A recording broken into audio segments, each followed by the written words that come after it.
Hello everyone, I hope you are doing great. आज हम revise करेंगे कुछ इम्पॉर्टेंट एक्ट्स जो एनवायरनमेंट से रिलेटेड होंगे। The first act is environmental protection act 1986। उसमें हम लोगों को 3 से 4 चीज़ें याद करनी होती है। द फर्स्ट थिंग इज़ इस एक्ट के अंदर कौन कौन से फर्दर एक्ट्स को इंक्लूड किया है। पहला है वेस्ट से रिलेटेड ई वेस्ट है, सॉलिड वेस्ट है, प्लास्टिक वेस्ट मैनेजमेंट के रूल्स हो जाएंगे, बायोमेडिकल वेस्ट के रूल्स आ जाएंगे। रिमेंबर, वेस्ट से हमारे 4 वेस्ट है, ये सभी वेस्ट को इंक्लूड किया गया है एनवायरमेंटल प्रोटेक्शन एक्ट के अंदर। फिर CRZ रूल्स हो गया, third one is the wetland rules हो गए, and the fourth one is the ozone depleting के सब्सटेंसेस के जो रूल्स हैं वो एनवायरमेंटल प्रोटेक्शन एक्ट के अंदर पे इंक्लूड कर दिए। ये आगे कौन कौन से एक्ट को इंक्लूड किया गया हुआ है इस एक्ट के अंदर पे। सेकेंड इम्पॉर्टेंट थिंग इज़ इसी एक्ट में हम लोगों ने कुछ अथॉरिटीज़ को भी गिव राइज किया है। वो कौन कौन सी है?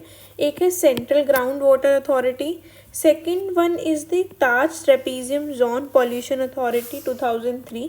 ये इतनी ज़्यादा इम्पॉर्टेंट तो नहीं है।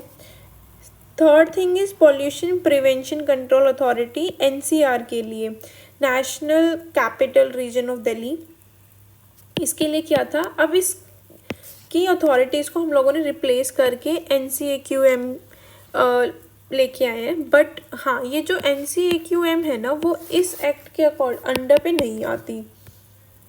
Okay, third thing important thing है जो हम लोगों को याद रखनी है वो है इकोलॉजिकल सेंसिटिव जोन्स।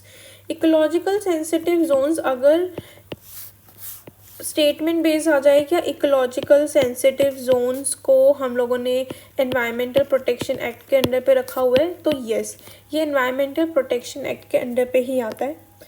इसको नोटिफाई कौन करता है? सेंट्रल गवर्नमेंट करता है या स्टेट गवर्नमेंट करता है? इसको नोटिफाई करता है हमारा सेंट्रल गवर्नमेंट।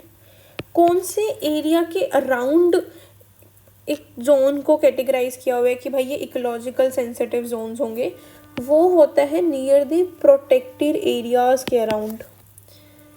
कौन सा मॉडल है जो डील करता है इकोलॉजिकल सेंसिटिव जोन्स पे, या फिर इकोलॉजिकल सेंसिटिव जोन किस मॉडल पे बेस्ड है?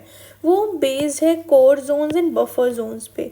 जो कोर जोन्स होता है ना वो बहुत ही हाईली प्रोटेक्टेड के अंदर आता है और इसको स्टेटस दिया गया है एज ए नेशनल पार्क का status.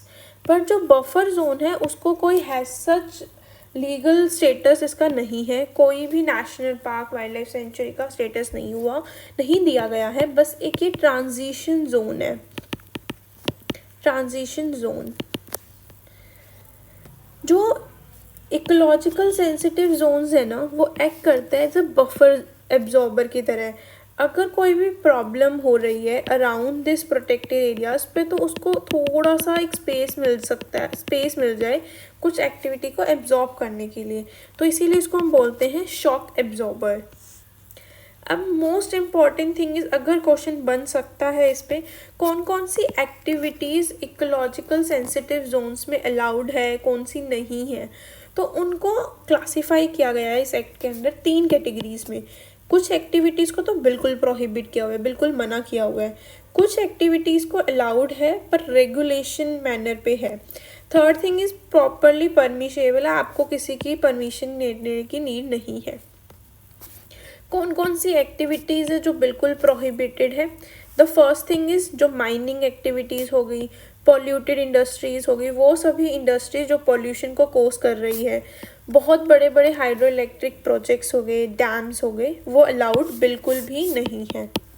Second thing is regulated वाली एक्टिविटीज़ हो गई, जैसे कोई होटल, कोई रेस्टोरेंट बनाना है, रोड को वाइडन करना है, या फिर कोई भी एग्जॉटिक स्पीसीज़ को हम लोगों को इस पर्टिकुलर एरिया में इंट्रोड्यूस करना है तो आप इंट्रोड्यूस कर सकते हो, बट आपको उसके लिए परमिशन रिक्वायरमेंट होगी।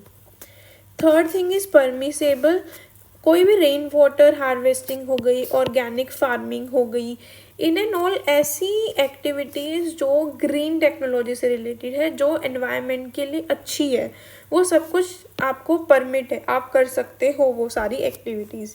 ये इम्पॉर्टेंट हो जाता है, क्वेश्चन बन सकता है अगर बनेगा तो इस पे। देन कम्स अंडर इट एक और चीज़ है वेस्टर्न घाट से रिलेटेड। ये ऑलरेडी वैसे तो क्वेश्चन पूछ चुका है कि एक इन्होंने गडगिल कस्तूरिरंजन कमेटी दी थी, वो पूछा गया था कि किससे रिलेटेड है। ये वेस्टर्न घाट से रिलेटेड है।